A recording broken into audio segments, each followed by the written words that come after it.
My boss humiliated me in front of our biggest client, treating me like a dog to clean up a mess I didn't make. As they laughed, I realized they thought I was finished. They didn't know I held the legal key to their destruction. This is where the story truly begins, and you won't want to miss what happens.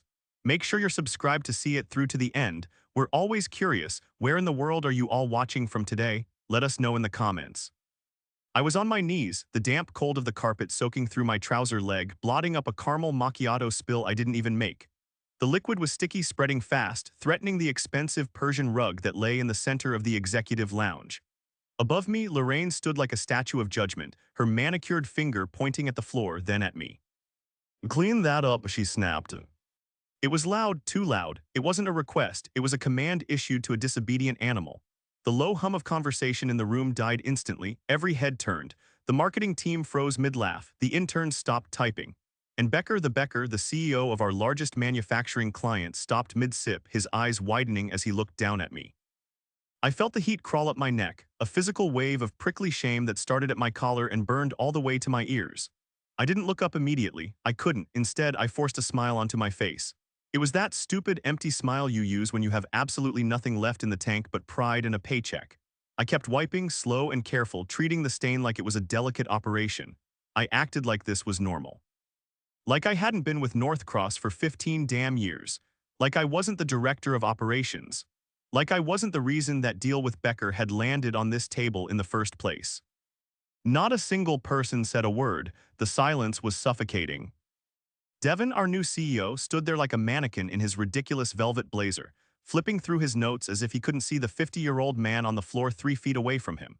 The HR representative stared intensely at the corner of the mahogany table, looking like she was praying for the floorboards to open up and swallow her whole. And Becker. He looked at me with a mixture of pity and confusion, like he was trying to figure out if I was actually part of the cleaning crew now. I should have been angry. I should have stood up and thrown the soaked napkins in Lorraine's face. But as the coffee seeped into my skin, I felt something colder than anger take hold. It was something settled, heavy, and permanent, like a crack running through fresh concrete, silent but final. I felt it in my chest, a hard little click. It wasn't a nervous breakdown, and it wasn't a burst of rage. It was a shift. It was the sound of whatever hope I had left for this company standing up and walking out of the room. I stood up, my knees popped slightly in the silence. I dropped the soaked, brown-stained napkins into the stainless steel trash can with a dull thud.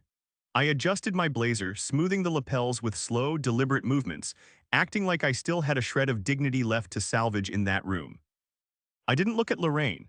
I refused to give her the satisfaction of seeing my eyes water. I didn't look at Devin, who was finally glancing up with that bored, arrogant smirk he practiced in the mirror.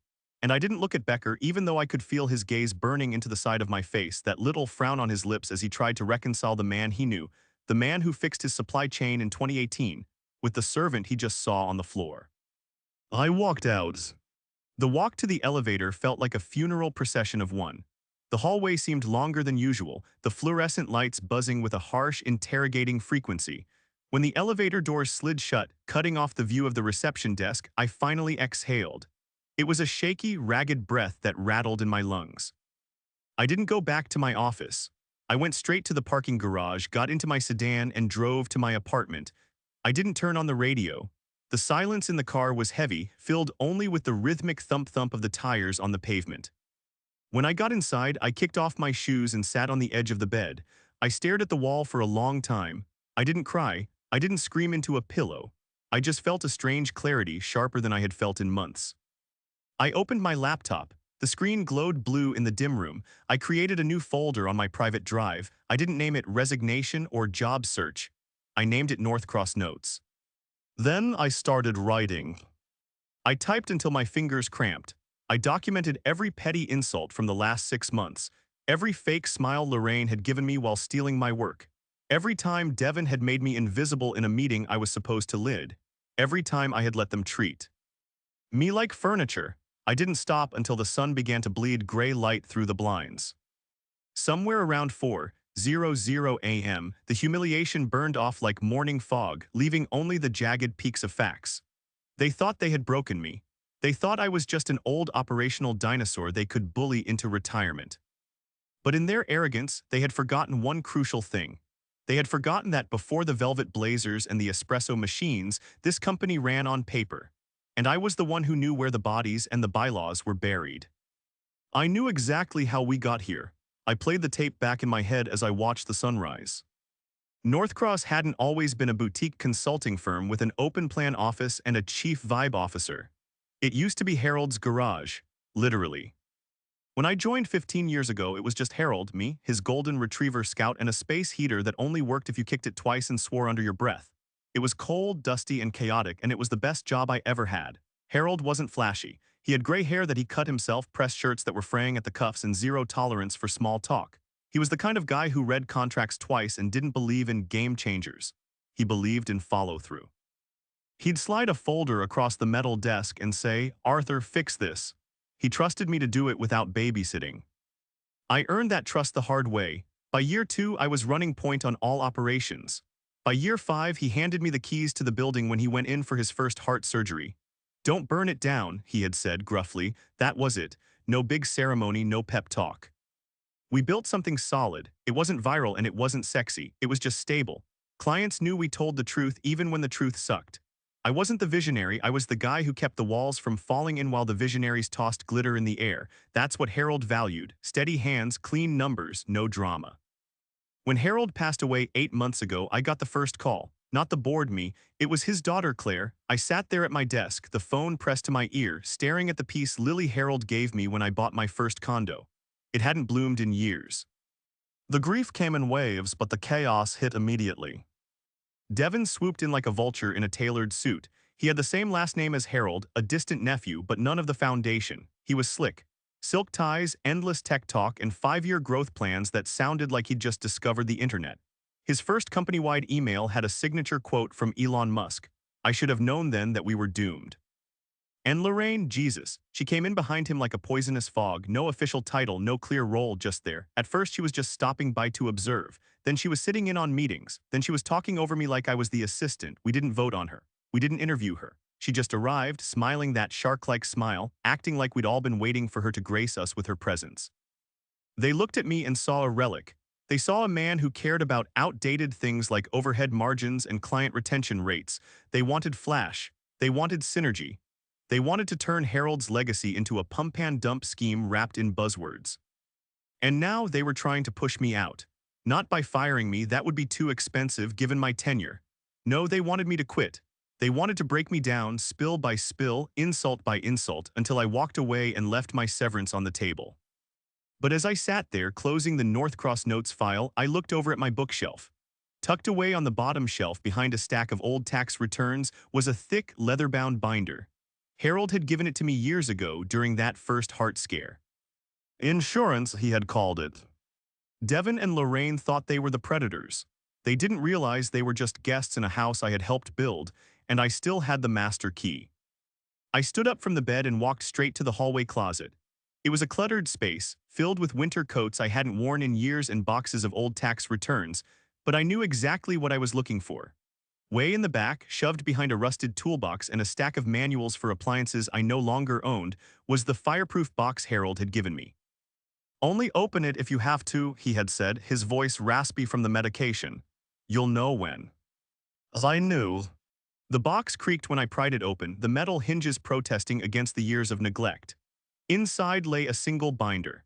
It was heavy, wrapped in dark leather, worn at the corners where Harold's thumbs used to rest. On the cover, in his distinct, jagged handwriting, was a label, "Contingency Clauses." I carried it to the kitchen table, my heart pounding a rhythm against my ribs that felt like a warning doctor. I flipped through the pages quickly. There were legal notes, governance triggers, internal memos from the early days when we were worried about hostile takeovers from larger firms. Then I saw it. Section 7, Founder's Reversion Clause. I read the text, my finger tracing the lines. If the company, in the judgment of the appointed trustee, enters a period of hostile mismanagement or compromised governance, all executive voting power shall revert to said trustee for a period of 180 days to stabilize operations. It was a nuclear option, a dead man's switch. It was designed to prevent exactly what was happening now, the looting of the company's soul. And there at the bottom of the page was my name, not Devin's, not the board's, mine, Arthur Penhaligon. Harold had signed it during that first health scare, witnessed and notarized by Baxter, our general counsel. It had been filed in triplicate, buried under 15 years of trust and stability, forgotten by everyone except the man who wrote it and the man who was meant to use it. I sank into the kitchen chair, the binder open in my lap. Harold had seen this coming, maybe not Devon specifically and certainly not Lorraine, but he knew that one day the sharks would circle. He had left me a harpoon. I didn't sleep. I pulled my laptop toward me, plugged in my phone, and opened a new folder titled Initiate. I worked straight through the night. The silence of the apartment was broken only by the furious clacking of my keys. I became a forensic accountant of my own humiliation. I printed everything. Emails, call transcripts, internal memos, calendar edits where meetings were deleted without notice. I pulled flagged messages from the company Slack channels where Devon had mocked client concerns. Then I went for the jugular, Lorraine's. I found her LinkedIn profile. There it was in bold, arrogant letters: Executive Advisor, Northcross Partners, not volunteer, not informal support, executive. That single word was a violation. Our corporate bylaws, Harold's Bible, strictly required a full board vote for any executive appointment. There had never been a vote, there hadn't even been an email. She was acting as an officer of the company without legal standing. I took a screenshot and dropped it into a subfolder named Unauthorized Executive Interference. Next, I went through the photos from the recent gala, the same night she had treated me like a janitor. Our social media team had uploaded hundreds of high-res images to the shared drive.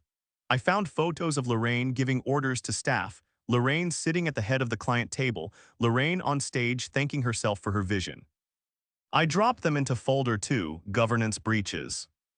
By 3:00 a.m., I had 3 folders and 1 master file. I wrote a summary letter addressed to Baxter, the general counsel. I kept it clinical, no emotion, just citations, dates, and bylaws. I attached the scan of Section 7. I knew Baxter would recognize it. He had helped draft the damn thing. I also knew he owed me. 6 years ago, I had caught a licensing error that would have cost him his license. He respected the rules, and he respected debt.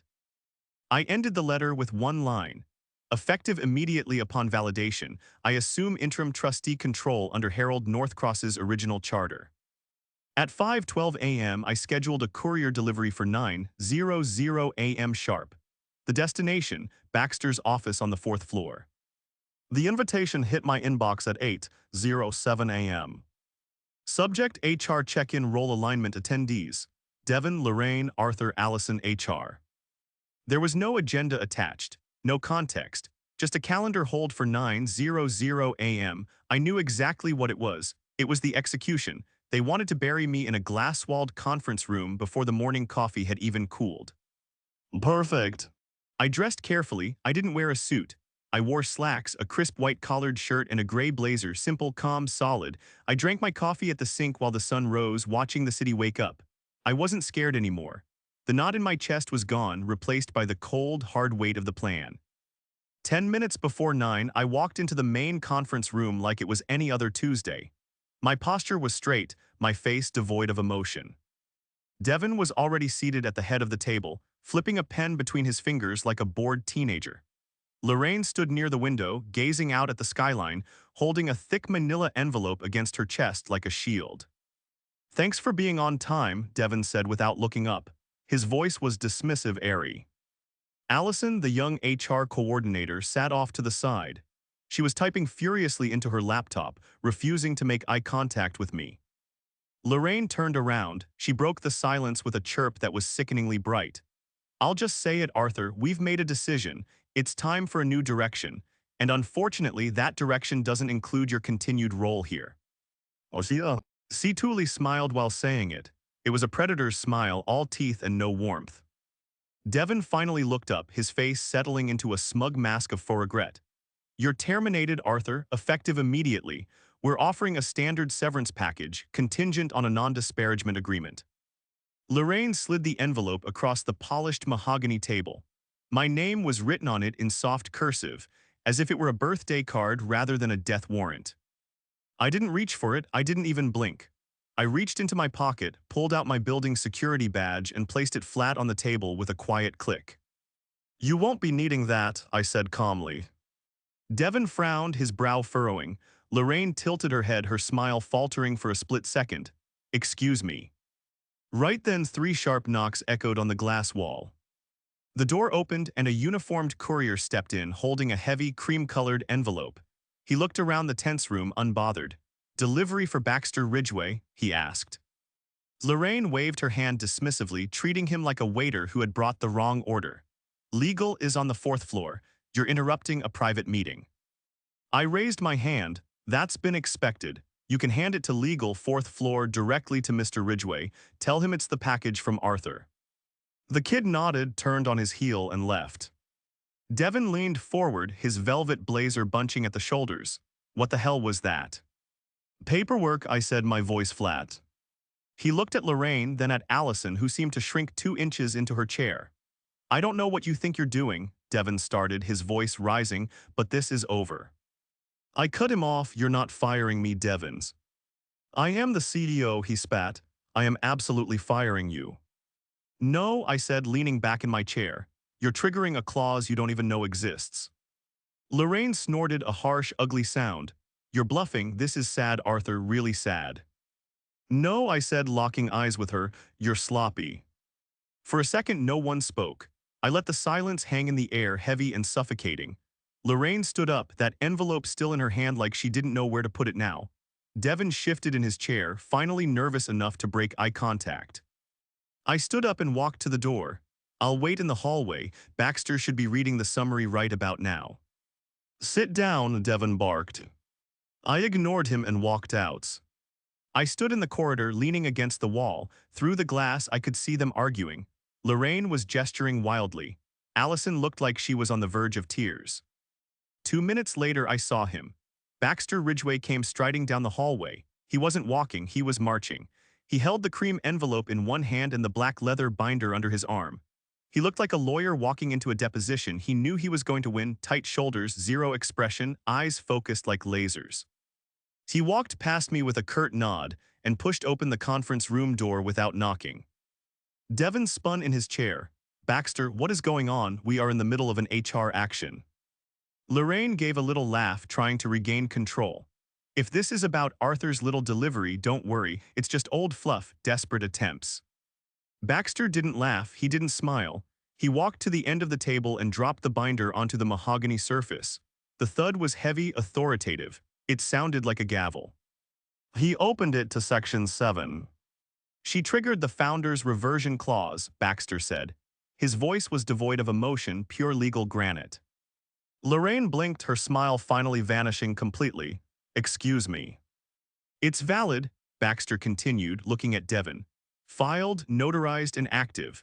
Your LinkedIn listing alone violates 3 points in the executive conduct bylaws regarding unauthorized officer appointments." Devon shifted, his face losing its color. "What are you talking about? She doesn't even work here officially. This is a closed HR action." "That's incorrect," came a voice from the doorway. It was Carol, the board secretary. I hadn't seen her arrive, but she was standing there holding her laptop like a shield. Carol was always 3 steps behind the drama, but she was meticulous when it counted. "The clause names Arthur as interim trustee," Carol said, reading from her screen. "Effective immediately upon mismanagement triggers. No firing or board vote overrides it." Devon looked at her like she had just spoken in tongues. "What the hell does that mean?" he snapped. "It means," Baxter said, sliding the binder toward the center of the table, "that as of 9:05 a.m., Arthur has full founder authority for 180 days. That includes executive suspension powers." Dead silence. Lorraine's face froze in a weird half-expression, panic warring with arrogance. She turned to Baxter, her voice taking on a wheedling tone. "Surely there's for interpretation here, Baxter. I mean, this is old language, symbolic. Harold was eccentric." Baxter looked her dead in the eye. "This is corporate governance, Lorraine, not a poem. It is not up for interpretation." Devon's jaw tightened. He stood up, trying to use his height to intimidate. "So what? You're just handing him the company because of some old book." "No," I said, stepping back into the room. "I'm not taking the company." I walked over to the table. I didn't look at Devon. I looked at the empty chair at the head of the table, Harold's old seat. "Harold gave it to me," I said, "and I'm taking it back." I sat down, not in the side chair, in the head chair. I placed my hands on the table, calm, centered. Devon started to speak again, his face flushing red, but Baxter cut him off. "Would you like me to draft Devon's administrative leave, Arthur?" Baxter asked, turning his back on the CEO to address me. "Or will you?" I didn't rush the answer. I just looked at Devon. His mouth opened, then closed, resembling a fish pulled from water. His hands were twitching, rubbing his palms together, cracking his knuckles. He looked at me like I was some ghost he hadn't seen coming, a specter rising from the floorboards he'd tried to cover with cheap laminate. "I'll handle it," I said. Lorraine stood up abruptly, her chair scraping loudly against the floor. "This is absurd. I have given this company my vision, my energy. You can't just—" "You were never appointed, Lorraine," Carol interrupted, her voice gaining strength as she scrolled through her digital records. "I have checked the minutes going back 3 years. There is no record of any board action authorizing your involvement. You have no contract, you have no equity. Legally, you are a guest." Lorraine sat back down hard. She looked at Devon for help, but he was staring at the binder. I reached into my briefcase and pulled out the 3 folders I had compiled in the dark hours of the morning. I slid them across the table, one by one. "Folder 1, I said, my voice steady. "Unauthorized executive interference. Screenshots of your LinkedIn, your public statements representing the company, and your directives to staff. All illegal under our charter without board approval." Devon flinched as the folder hit the table. "Folder 2, I continued. "Governance breaches, the gala expenses. The consulting fees paid to vendors owned by your college friends, the rebranding costs that were 3 times the industry standard." Baxter picked up that folder immediately, flipping it open. His eyebrows shot up. "Devon," he murmured, "tell me you didn't sign off on these vendor contracts personally." Devon didn't answer, he was pale. "In folder 3, I said, laying the final stack of papers down. "Hostile work environment, every insult, every public humiliation, every time you compromised a client relationship for the sake of your ego." I looked at the HR coordinator. "Allison, you can log this as formal evidence for the dismissal cause." Allison nodded, typing faster now, her fingers flying across the keys. The room had changed. It wasn't loud. It wasn't dramatic in the way movies are, it was a shift in gravity. The power had moved from the end of the table to where I sat. Devon finally spoke, his voice cracking. "Arthur, look, we can work this out. Maybe I was too aggressive with the changes. We can find a role for you, co-lead." I didn't smile, I didn't gloat. I just opened the binder to the signature page. "It's not about a role, Devon, it's about the company." I picked up the pen. "Let's proceed." I signed the reversion document. The scratch of the pen against the paper was the only sound in the room. It was quiet, firm, and final. Devon sat in the intern chair, the wobbly one with the cracked vinyl seat that we usually kept in the corner for overflow. He looked small. He didn't speak, didn't even shift. Lorraine wasn't in the room anymore. Security had been called by Baxter to escort her out.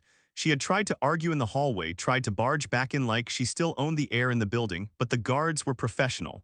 I didn't give the order to humiliate her, but I didn't stop it either. I turned to Carol. "Please note that this is an emergency governance session under trustee control."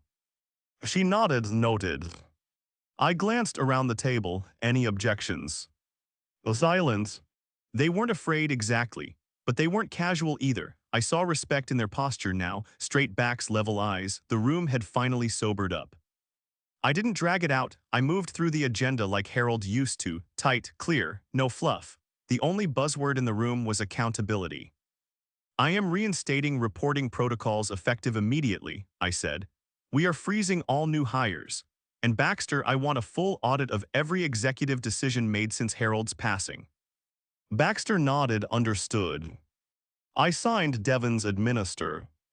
Additive leave right there at the table. The form had already been drafted by Baxter while we spoke. I didn't hesitate, just one stroke of the pen across the line and that was it. Devon took the paper with a trembling hand. He stood up, looked at the room one last time and walked out. He never thought this day would come. He never thought the old dinosaur would be the one signing his exit. The cleanup began the next morning. I didn't throw a party. I didn't gather the team for a rah-rah speech. I just clocked in at 7:45 a.m., made a pot of black coffee, and opened my laptop.